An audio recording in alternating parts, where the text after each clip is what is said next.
It's time for conversations. Who? What? How? Why? Don't judge me until you know me. Don't underestimate me until you challenge me. And don't talk about me until you talk to me.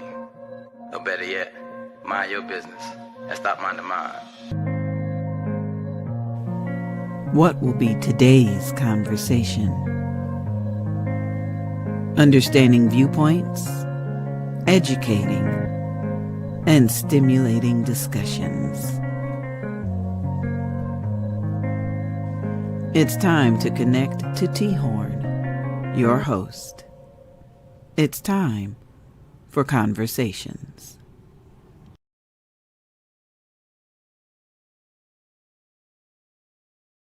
Hey, what's good, everybody? Welcome once again to another episode of Conversations with yours truly, T-Horne da Uncool. I'm glad to see that people are watching, people are taking the insight that's brought forth with this podcast, and they're taking the information and applying it, because I got people hitting me up on my messenger, people calling me and saying, hey, you know, the podcast you did last week, or this topic you talked about was really good. You need to keep going and keep bringing that positive energy. So I appreciate the support. I appreciate my sponsors. I appreciate my JVN. I appreciate my producer, Miss Angie. Hey, Miss Angie's always in the background making things work. My wife, everybody who supports this podcast, because we are trying to do positive stuff and make this positive work, but have fun with it at the same time. Having engaging conversations that people don't usually think about, but they want to talk about. So let's get started. So the panel will be joining me later on tonight, so I'm going to start it out and everything. Well, somebody from the panel.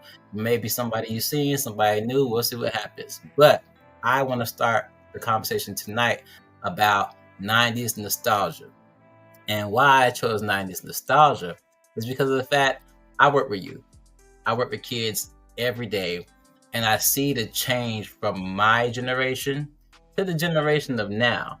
And to me, it's kind of crazy because I don't know. I don't mean to say this to sound like I'm downplaying the youth of today, but it is kind of disappointing when you see the things that the youth are getting involved with, the things that they're doing, them always in their cell phones, the lack of attention, the way they're learning less, and they have so much potential, but it's not being used.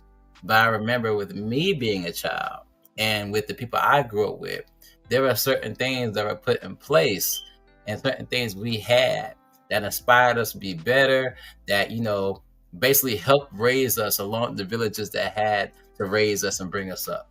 So I want to get into some topics. I thought of 5. There are plenty more, but there are 5 I really want to hit tonight. So I hope everybody watching, everybody who's listening can get what's going on and get what I'm talking about and say, hey, maybe we apply some of these things today. Maybe we can help our youth today. Well, we got to see if they accept it first. You know what I mean? So, 5 topics. Can you put that first topic on the screen, please? Youth programs. Examples I put on the screen are DARE, Victory Over Violence, Boys and Girls Club. So, I remember being in elementary school and middle school, and these programs would come out to promote positive energy.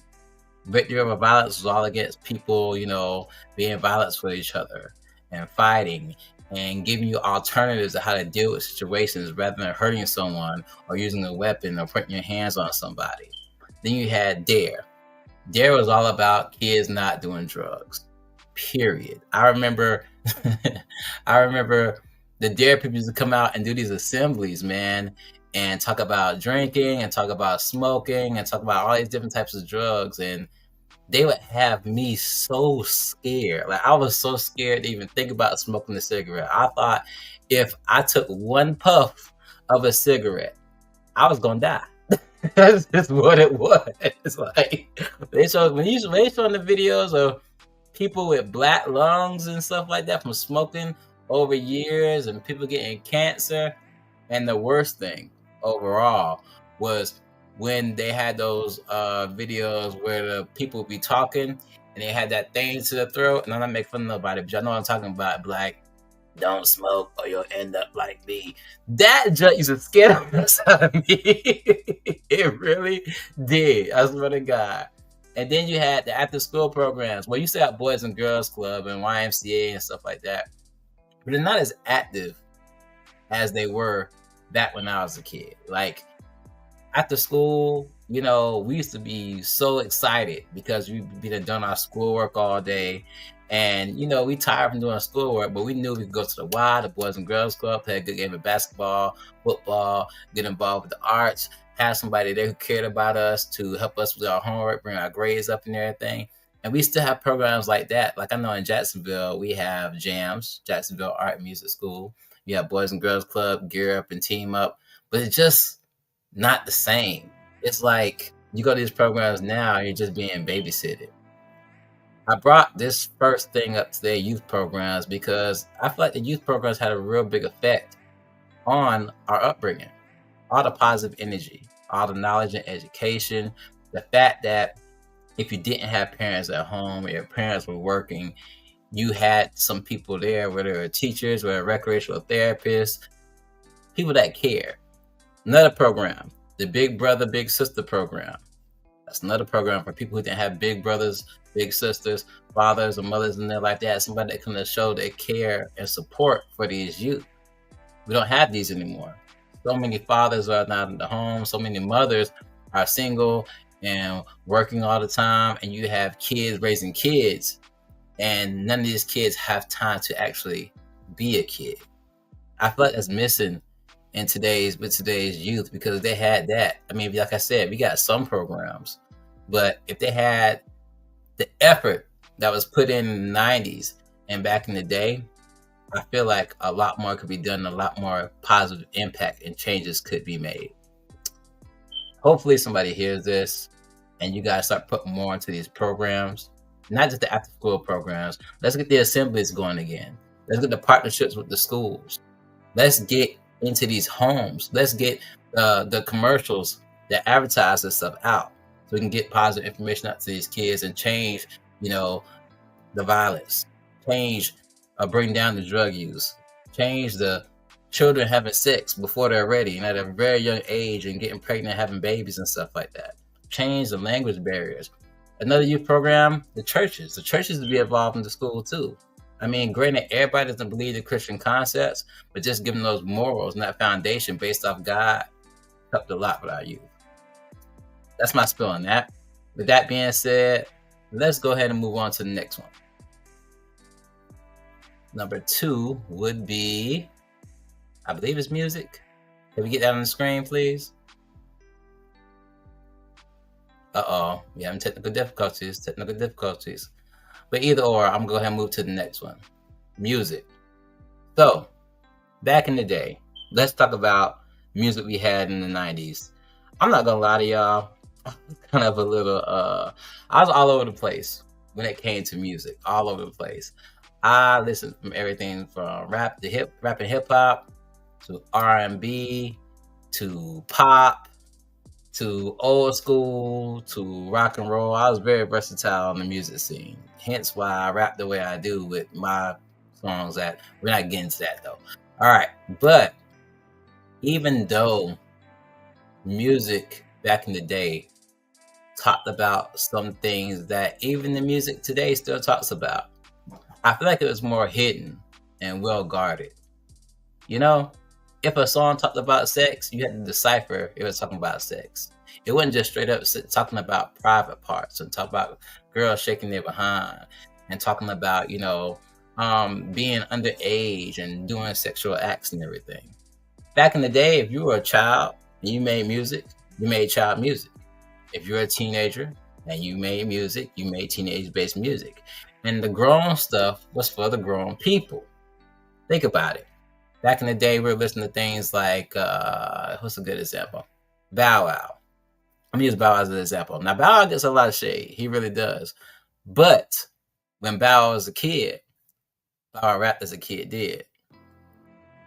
When Bow Wow was a teenager, Bow Wow rapped as a teenager should rap. He rapped about teenage things.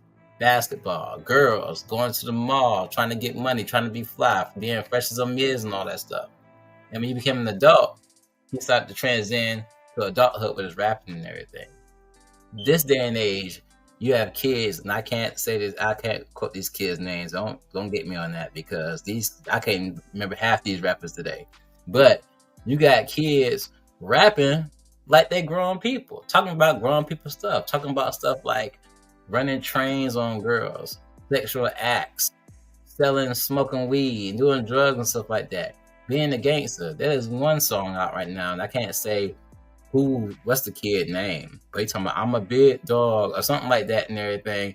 And he's basically rapping about being a gangster on the street, and he's a kid and has grown women dancing and shaking their behinds in the video.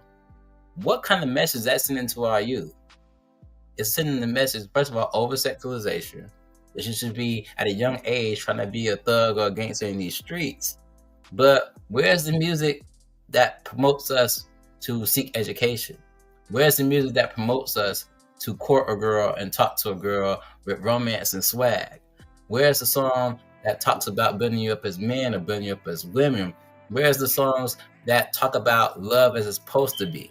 Not just think about what's in your pants, but what's in your heart.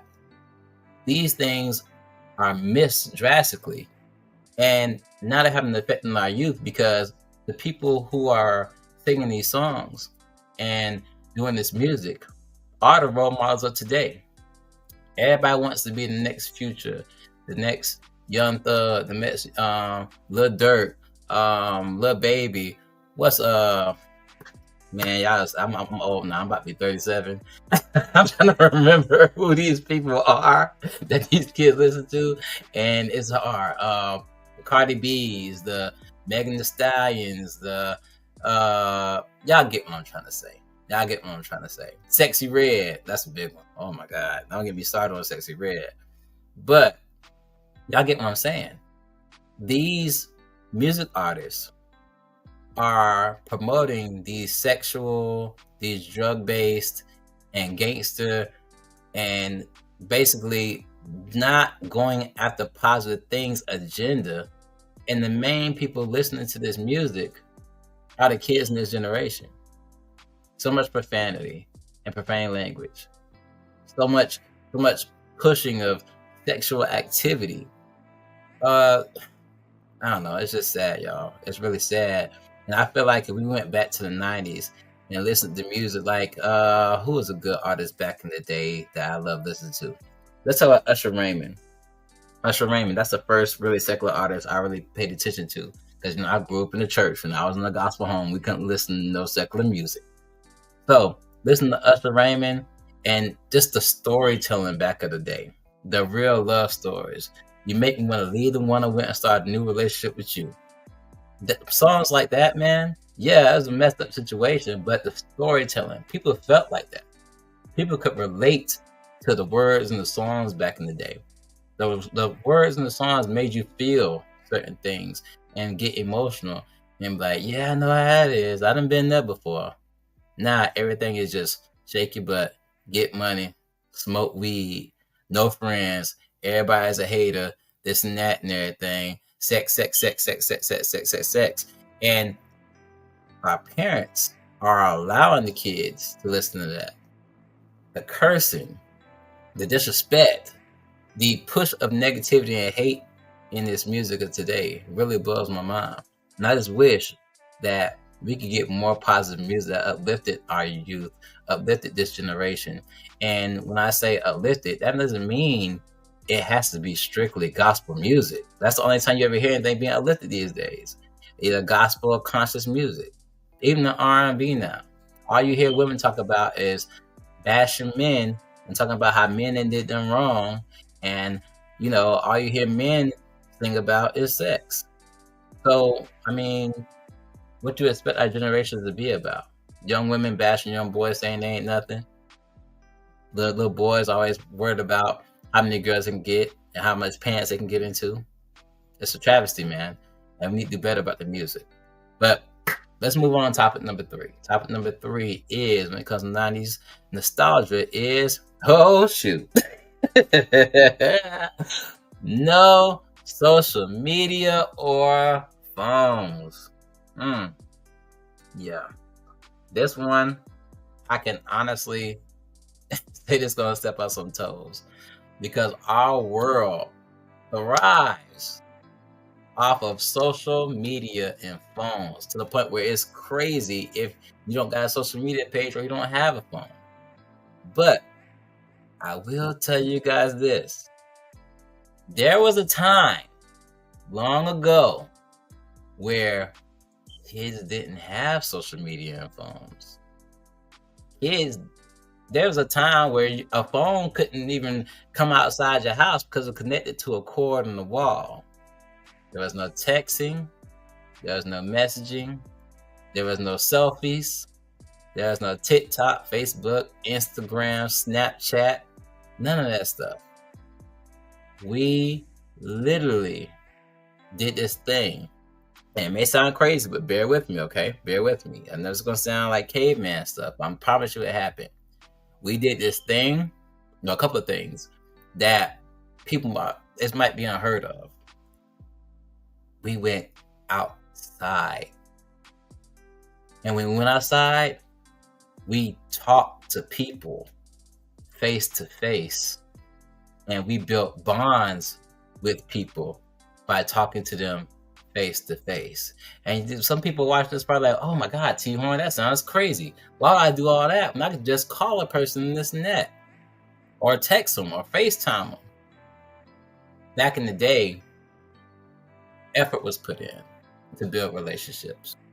Effort was put in to build bonds. If you wanted friends, you couldn't go on social media and just see a picture of somebody you like, read the profile about, and say, oh, I want to be their friend, and click a button. You just had to go out and meet people at school, at church, any after school events, people who are related or came in contact with your family, you met that way, restaurants. If you saw a pretty girl, let me tell you something. If you saw a pretty girl out in public, you had to actually approach that girl and talk to her. You couldn't hit her up on her DMs, and you couldn't go just by her picture. You had to actually say something that was going to catch her attention and impress her to the point where she decided she wanted to talk to you, and she gave you her phone number. Nah, it wasn't hit my Instagram up or hit me up on Snapchat. You had to actually get a phone number and then call that phone number. And like I said, this is a corded phone. And you had to hope that girl would answer the phone. Actually, you had to hope that she gave you the right number, first and foremost, because with Instagram, you can see the picture and know it's them. But you had to hope that you gauged their attention enough that actually gave you the right number. And if you were lucky enough to get the right number and had that, you still have the conversation where you still keep your interest. I believe not having phones, stuff like that, it built character. It made you go out and have to embrace the world. It built confidence for you to be able to talk to people. Because now we got all these people that deal with social anxiety and, oh, I'm an introvert, I have problems being around people. That's because you're on that phone all day. You weren't raised, or life didn't make it where you had to go out there and be part of the world and talk to people and be around people. We didn't have all that social anxiety stuff back in the day and this and that and everything, because we had to be around people. That's just what it was. And we enjoyed it because we love building bonds around people. You don't understand how big of a deal it was to ask your parents, hey, can I go spend the night at my buddy's house? Because you hadn't talked to them all week, or y'all didn't go to the same school. You couldn't just FaceTime them, or you couldn't just call on the phone because, first of all, if you had a cell phone, later on in the late 90s or early 2000s, you had to wait till after 9 o'clock when the minutes was free, because they were charging for minutes and phone time wasn't free. You know what I mean? Or if you call them phone, you can't see their face and stuff like that. So that time of spending time together and bonding was very important. And that's messed up now these days because people don't have those times to bond and build those relationships. And everything is done over a computer screen and a keyboard. And I feel like it takes away from people interacting and getting to know each other and love each other and build friendships with each other and go through storms together. Because, yeah, I can call somebody right now, or I can get on Facebook or social media right now and send somebody a message. But those face-to-face conversations, those were what was important. Because if you talk somebody face-to-face, what's going on? PJ, what's up, man? Yo, what's up, man? Not you got on the victory over violence. I had to do it. I had to do it. Well, I'm glad you're on. I was giving my list, but you know I can talk, boss. But I was giving my list, Bill. I was talking about no social media or phones. I was talking about how it was back in the day where you didn't have social media and you didn't have cell phones, and you had to go talk to people, had to go meet people, had to be around people. So just to change it up a little bit, government to give your spill. How you think it would be different if the kids of today didn't have social media? I think it'll be a lot of kids outside. It'll be, you'll see a bunch of bikes in everybody's yard, just how it used to be, when we was growing up. I just think that social media and like just phones in general, like it made everybody seem like distant. Yeah. From each other. I was talking about the bonds and stuff and how you got to put in effort and stuff like that. But you just said something that clicked something in my head. You said there'd be a lot more bikes. Yeah. We did used to ride bikes everywhere back in the day. Like, for real. That's how we got around. And then we used to brag on our bikes, too, and be like, oh, my bike better than yours. You got this new bike and everything.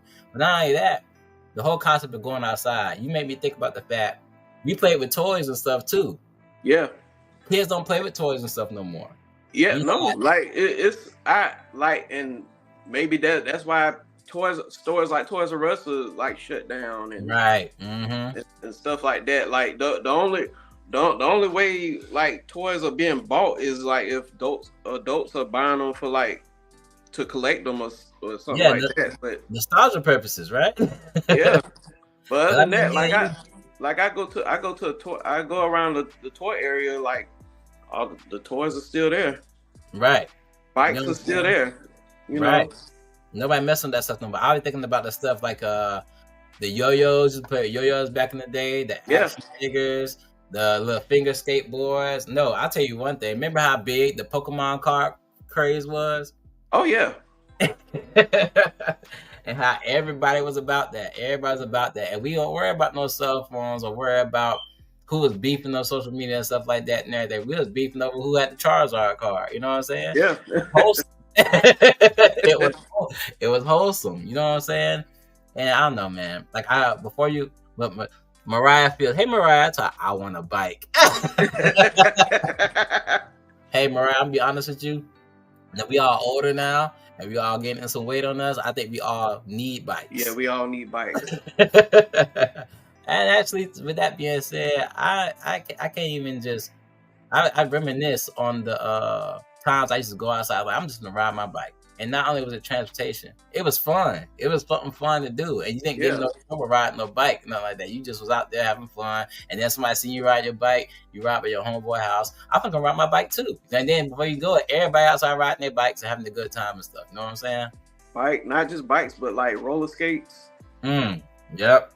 I could never roll a blade, but I couldn't do the 4-wheel skate. The regular skates. I just had like the one. The one on straight line. Yeah, one straight line. Yeah. Oh no, you had the rollerblades. You was a professional. Safer than the skates for me. You know what it is? I'm gonna tell you what it is about the skates for me.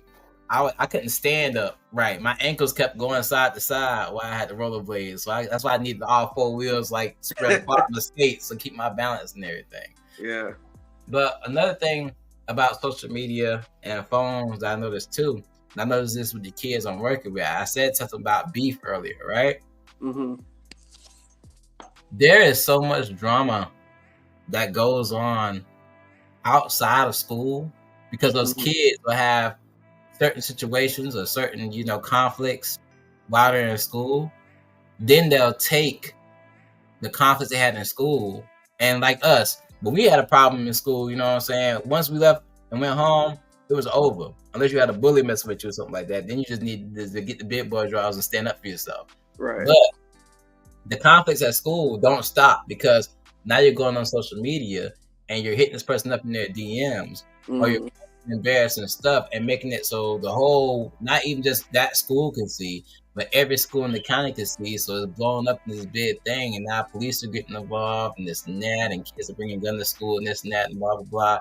Now people getting killed, this and that, all because of social media nonsense.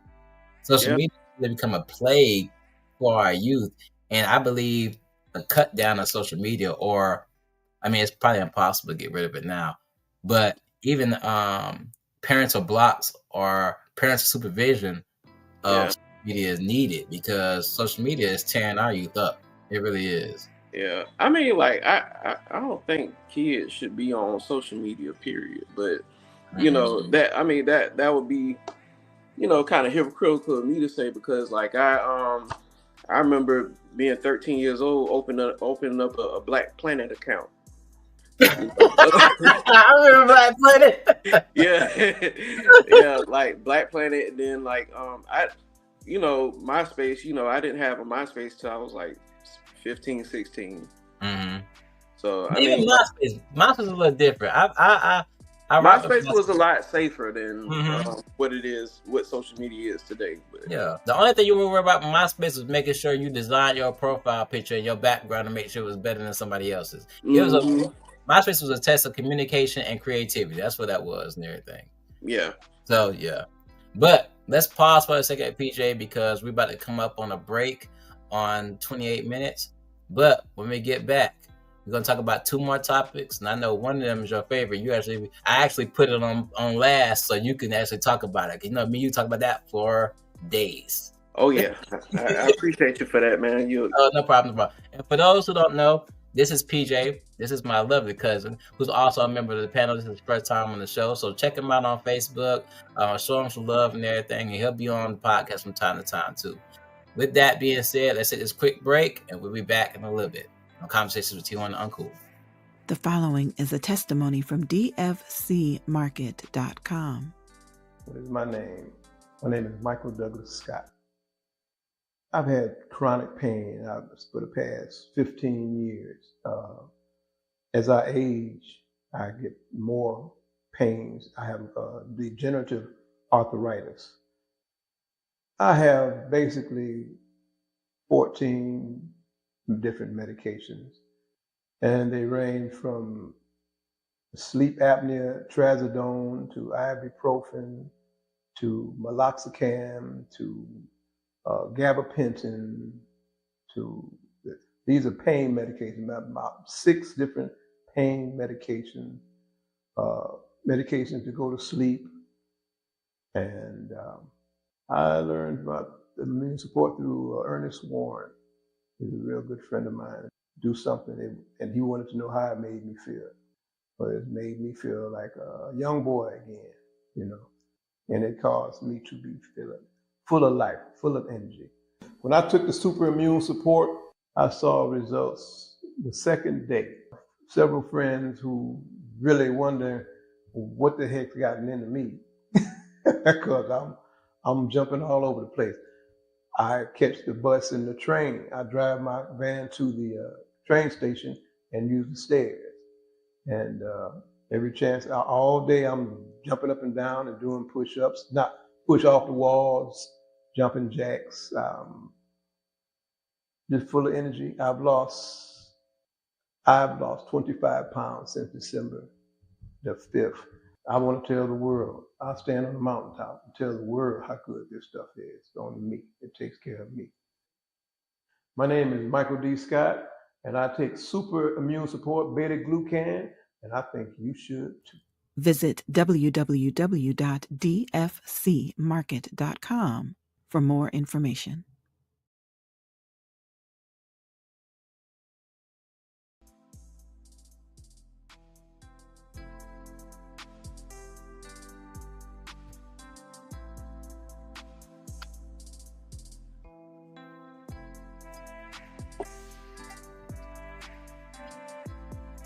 Welcome back to Conversations with T-Horne da Uncool, where tonight I'm joined by my cousin and panel member PJ Fields, and we are talking about 90s nostalgia. Can it save today's youth? So far, I've talked about music, I've talked about youth programs, and I talk about not having social media and phones.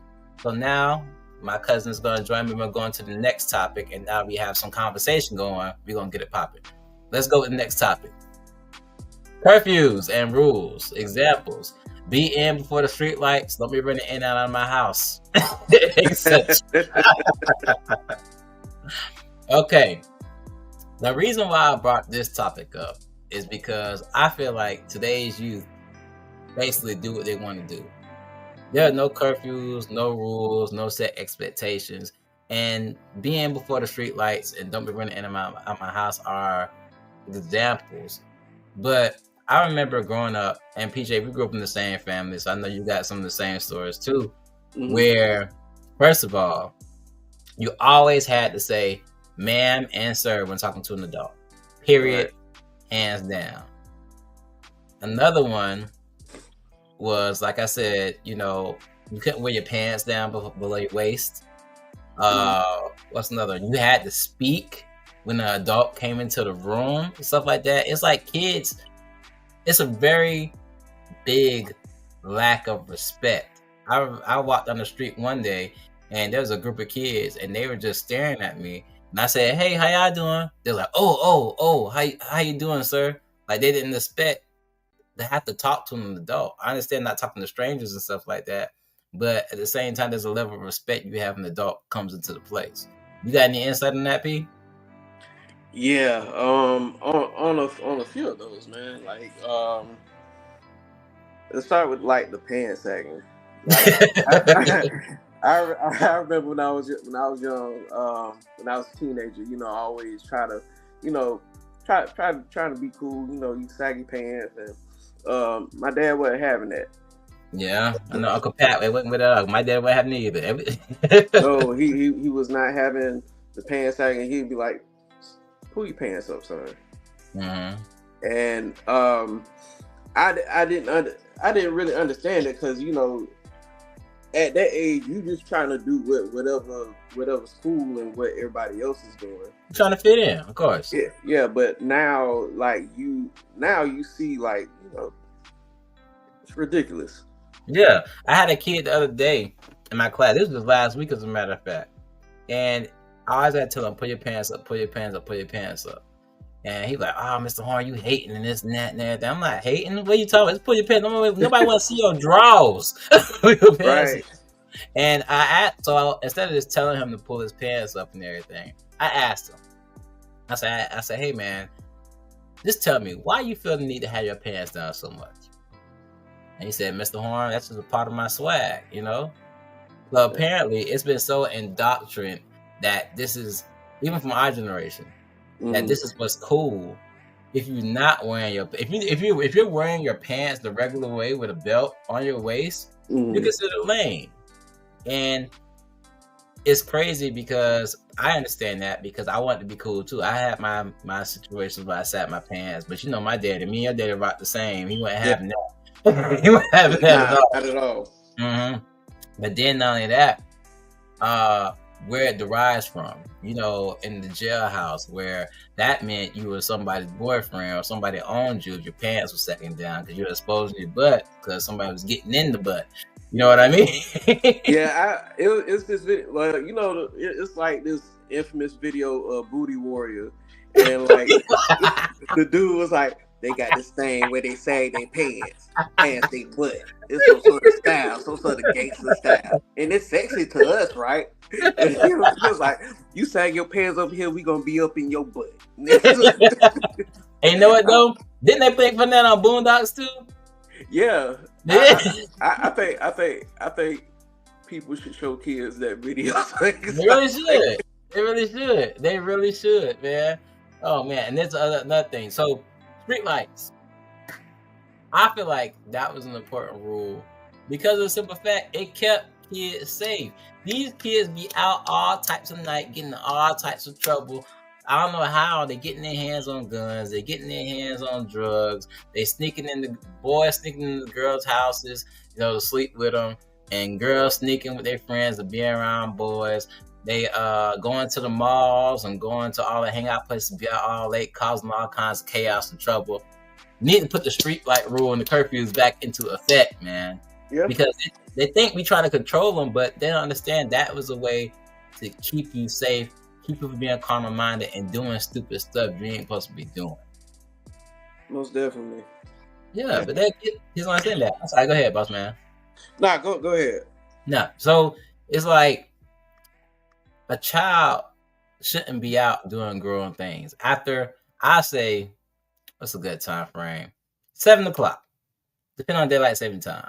When it gets dark, your kids need to be in your sight, in your supervision. And if they're not in your supervision, they need to be in the house because it's too much happening at night.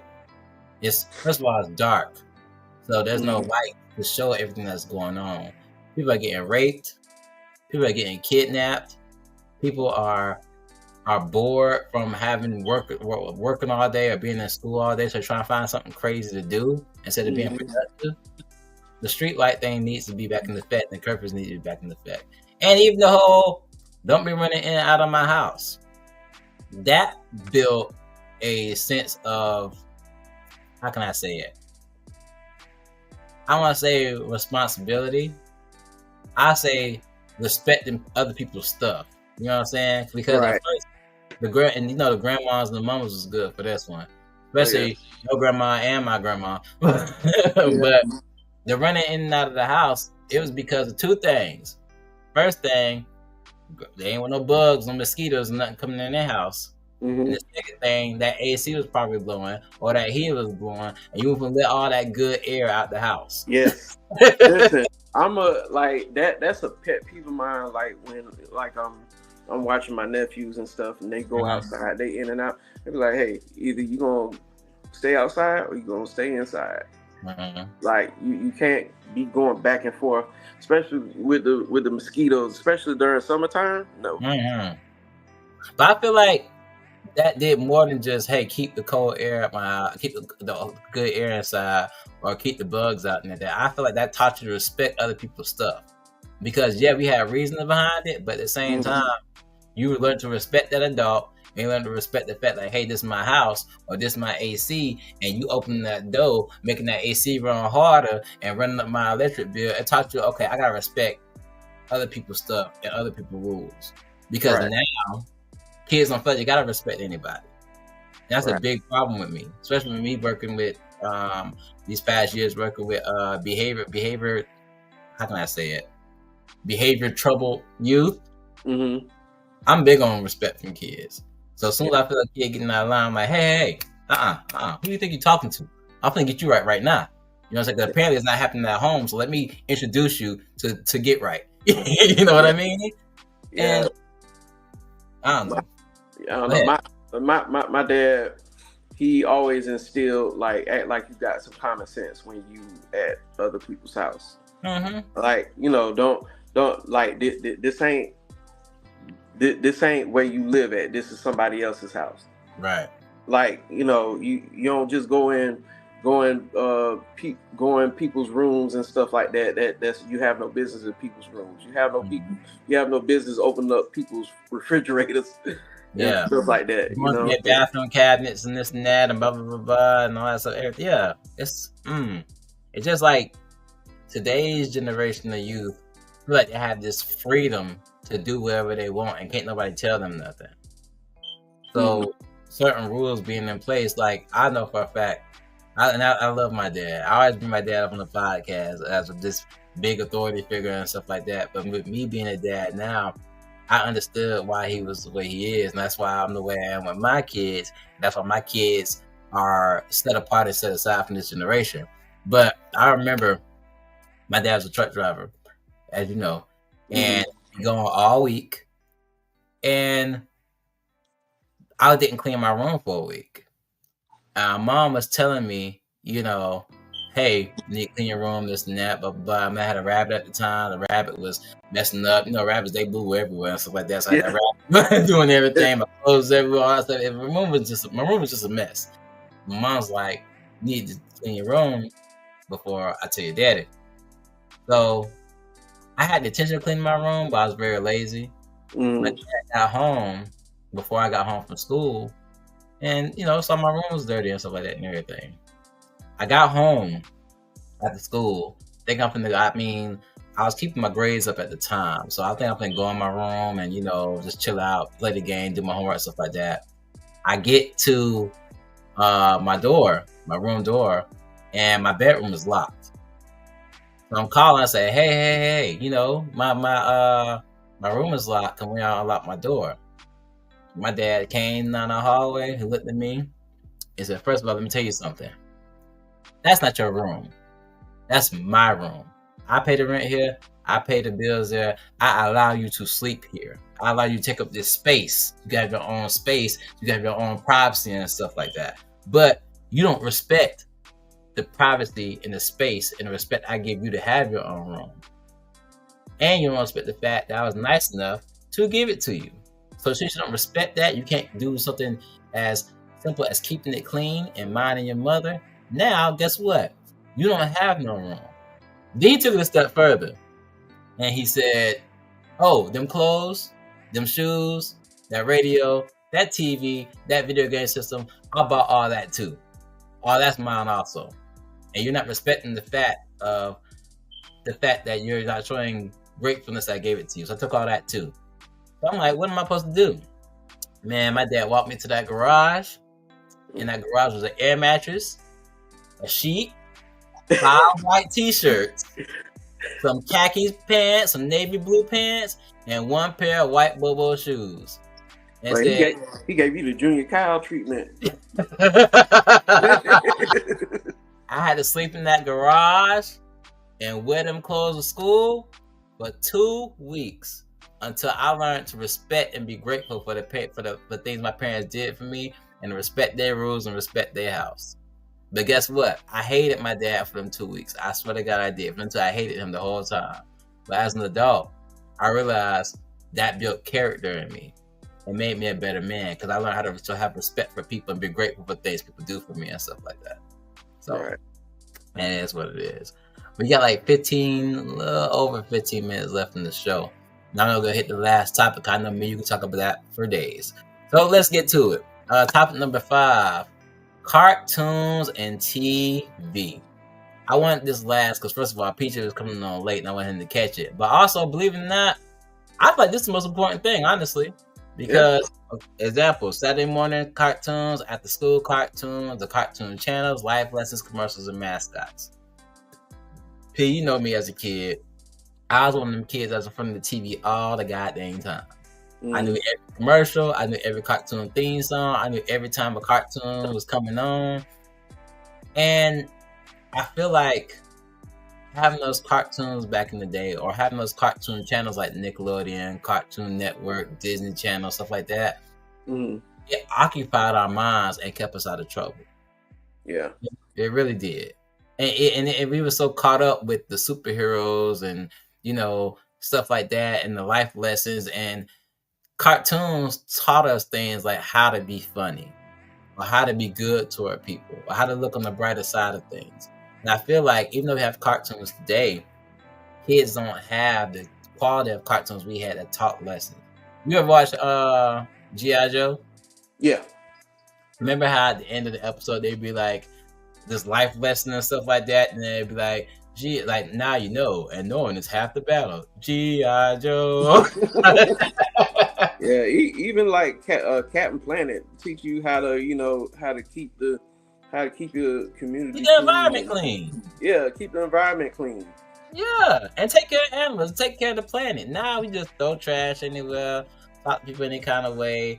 Don't care about the animals. People around here kicking animals and cutting them up and making them coats. And the only thing I feel like the only reason to kill an animal is for they're a threat to you. The food, right? You know what I'm saying? Not just for sport and nothing like that and everything. I don't know, man. It's so different, man. Even I'm gonna take it back to a younger age. I'm gonna go at the PBS. When it came to Sesame Street and Barney and Reading Rainbow, Mr. Rogers' Neighborhood, the Letter People. I mean, pre cable days, those were like those were the shows that really taught you life lessons. I was telling my wife this the other day because she was like, my wife didn't watch cartoons growing up, but I did. I was a cartoon head. And I You was, was my wife. yeah. I was just breaking down every channel and what time this would come on, that would come on, because this is how the setup was. Let's break down the setup. And you know the setup. I'm breaking down people watching. The setup was this. You wake up in the morning, and this is a Monday through Friday schedule. Monday morning, you know you had to go to school. So you'll wake up, get your school clothes on, fix you a bowl of cereal, and watch you a couple cartoons. Before you had to catch the bus or your mom took you to school. It was just a normal routine. You had to watch cartoons and eat a bowl of cereal before you went to school. All right? That means you got no time to get in no trouble early in the morning or before school, because that's your occupation. I'm watching Bobby's World. I'm watching Attack of the Killer Tomatoes, Ghostbusters, Ninja Turtles, whatever happened to be on. You know what I'm saying? Yep. So, go to school. You're excited for the end of the school day because you know as soon as you get home, you're going back to watch the afternoon after school cartoons. Mm-hmm. And that was either on Fox 30. That's when you saw stuff like the Power Rangers. You know, I was big on Power. You know, we were big on Power Rangers. Yeah. I remember coming to your house and being excited. The only thing I wanted to do was play a Power Ranger game on Super Nintendo. That's the only reason I wanted to come to your house. I was like, PJ got Power Rangers on Super Nintendo. I'm going to go to his house and spend the night so we can play it. Yeah, I'll let you play it, but I was like, hey, if anybody going to beat this game, it's going to be me. But that's stuff we were excited for. And like you said, the cartoon taught us lessons. Let's speaking on Power Rangers for a second. Everybody pick on me as I'm a grown man that's to talk about Power Rangers. But outside of them fighting monsters and getting Megazords, it taught you to be good. And while they were in they weren't more, there was always some life lesson or something they were going through to teach you to be better. Even Power Rangers had the little messages when they first started, Mighty Morphin, they had the little messages at the end and stuff like that. And the martial arts instruction and stuff at the end and life lessons and stuff. But we don't have that. Okay, so let me continue on. All right, so after school, boom. That's the end of the cartoons for the day, because at this time you should be after the cartoon go, you should be eating dinner, doing your homework, by the squad to get ready for bed. But the big hype factor was waiting the entire week until you got to Saturday morning. Because on Saturday morning, that's when the best cartoons came on, and they only came on Saturdays. So you had that whole lineup. It was on Fox 30, WB 17. Sometimes I think ABC 25 had it for. Yeah, they did. They had Recess and all that stuff and everything. So you was excited to see those cartoons because you knew for a fact that you couldn't see them but only that day. And then the episodes of cartoons always leave you on a cliffhanger, so you had to wait the whole week to catch the next episode. You know? But that kept us occupied. That kept us from getting in trouble and getting out in these streets and, trying to find something to entertain us, because we were entertained. And we were entertained by stuff that was good for our age. That was tailored just for children our age at the time. You know what I mean? We didn't get into the stuff with the girls and the really sports and this and that until we got older, like preteen and teenage ages. You know what I'm saying? Right. We were distracted and stuff. But if I may, I do have to do a shout out to one of the best cartoons of all time that got me. That I feel like it basically shaped me as a person. Hold on, let me read Mariah's comment. Mariah says life lessons were common back then. Even now, cartoon shows like Full House, Family Matters. But first of all, Mariah, Full House and Family Matters ain't cartoons. We ain't gonna talk about that. Right. And that's a Raven. If anything, Family Matters taught you that Carl should have shot Steve a long time ago.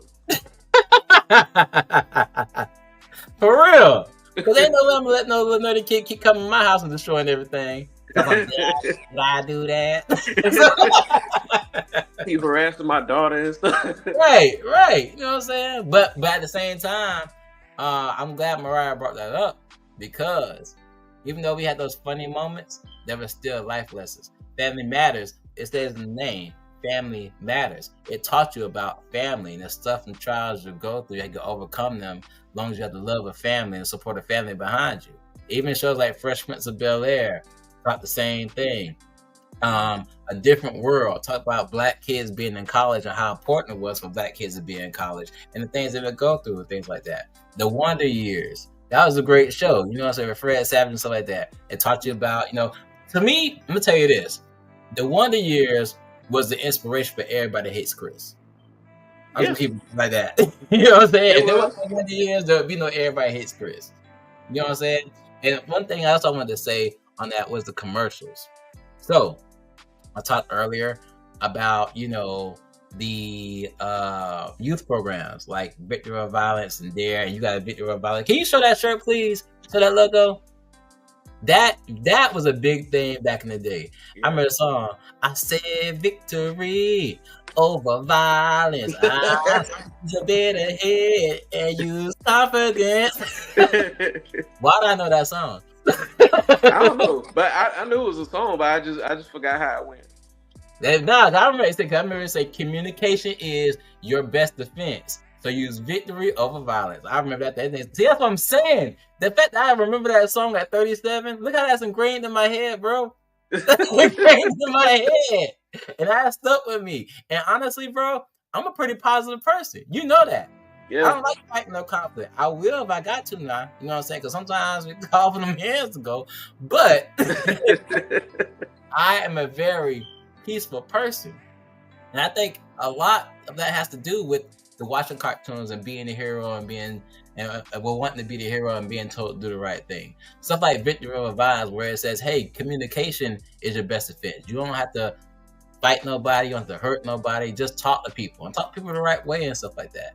That stuff has such an impact, and people don't understand not having those things has led to the generation we have now. You know what I mean? Right. But I was saying all that to say the commercials, how, commercials were wholesome back in the day. They used to have regular commercials that advertise stuff, and they had commercials that showed positive messages. Don't do drugs. You know what I'm saying? Stay abstinent till you're married and stuff like that. Don't pick on somebody. You know what I'm saying? And then most commercials made us laugh because of the simple fact they just got us out of our negative mind frames. Like, you remember the commercial, how many licks does it take to get the center of a Tootsie Roll Pop, Mr. Owl? Mm-hmm. You know what I'm saying? Yeah. I love that commercial. That commercial was dumb, but I love that commercial. Because he played the little boy, after 3 licks, he took a bite of the Tootsie Roll Pop and stuff like that and everything, but you love to see it. Or what's another commercial that cheered me up? The Chia Pet. Chia.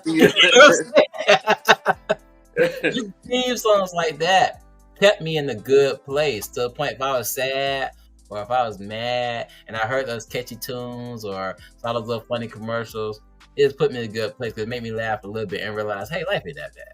It ain't that bad. Right. You know what I'm saying? Plus I got on here, mascots. So when I say mascots, I remember Smokey the Bear. Mm-hmm. Because of him, I knew only I could prevent forest fires. We don't live in places that have forest fires. But we didn't care, because we knew if we went camping, we had to watch that campfire and put it out properly, because we could cause a forest fire. We learned that. I remember Scruff McGruff, the crime dog. Yeah. If you saw something wrong, call the hotline and tell Scruff McGruff. Scruff McGruff, Chicago, Illinois, 61392. You probably like, how did you remember all this stuff? Bro, actually it's 60652. Oh, see? I said it wrong, but you got it written here. I got it. Education Connection. I remember that too, Mariah. What's the other one? Remember, it was more, was it Schoolhouse Rock, where the boy's like, I'm just a bill. Yeah. I'm only a bill. Yeah, I think Education Connection, was that part of Schoolhouse Rock? I'm not sure. I think it was, but I remember that though. I do remember that. Even the cereal mascots, like Toucan Sam, Tony the Tiger, Snap, Crackle, and Pop. You know what I'm saying? Those were household names. Trix Rabbit. Yeah. Yep. I was just like, I was feeling bad for him. I was like, dang, he can't even have one bite of cereal. Right. Now, see, I'm gonna say this though. Now you gotta talk about Tricks. We're gonna end the show with this. Tricks was the start of a bad thing. Because Tricks told you don't share with nobody. That's what Tricks will teach you. That rabbit just wanted one bowl of cereal. And them kids, they had a whole box. And they already had their cereal. They could have poured that rabbit some cereal. Yeah, I mean, shoot, with Fruity Pebbles, Barney just took Fred's cereal. He was like, hey, you ain't gonna give me none, I'm just take it. You know what? I'm starting to think I brought up cereal because now I see where all the bad stuff started at. It started with these cereal commercials. I was happy about that first. Like you said, they couldn't give the Tricks rabbit no cereal. Then Barney was stealing the Fruity Pebbles and the chocolate, whatever it's called, from Fred all the time. It was harassing the Lucky Charm leprechaun. He was just trying to get, you know what I'm saying? Got the freaking monster from Cookie Crisp and the bird from Cocoa Pebbles. You know what I'm saying? They didn't went cuckoo and crazy over the cereal. Oh yeah, they made that Cocoa Puffs bird a crackhead. Yeah.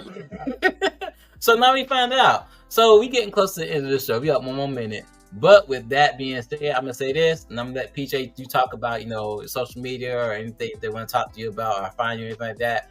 We've come to the conclusion that the start of negativity in this generation was cereal commercials. Cereal commercials are the devil. They talk all the negativity that's in today's world. With that being said, PJ, you want to tell people about you and how they can find you, connect with you, stuff like that? All right, y'all. I'm PJ Darrell. I'm a local artist in Jacksonville, Florida. Very good artist, too. Very good. I appreciate it. You can find me on Instagram at PJ Darrell. That's PJDarrell. Or my art page, PJ Darrell Studios.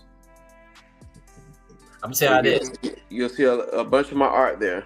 Mm-hmm. He be killing the art when it comes to that Prince. He love Prince, y'all. I'm saying that right now. He's a big Prince fan. Yep. I'm big Prince and Michael Jackson fan. Big fan of music altogether. I wish we could have talked more about music, but we could do that another time.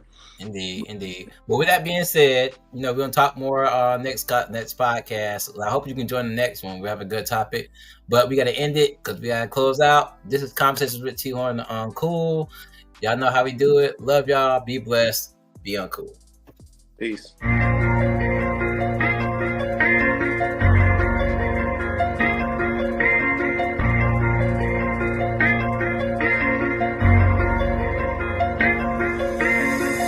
Don't judge me until you know me. Don't underestimate me until you challenge me. And don't talk about me until you talk to me. Or better yet, mind your business and stop minding mine.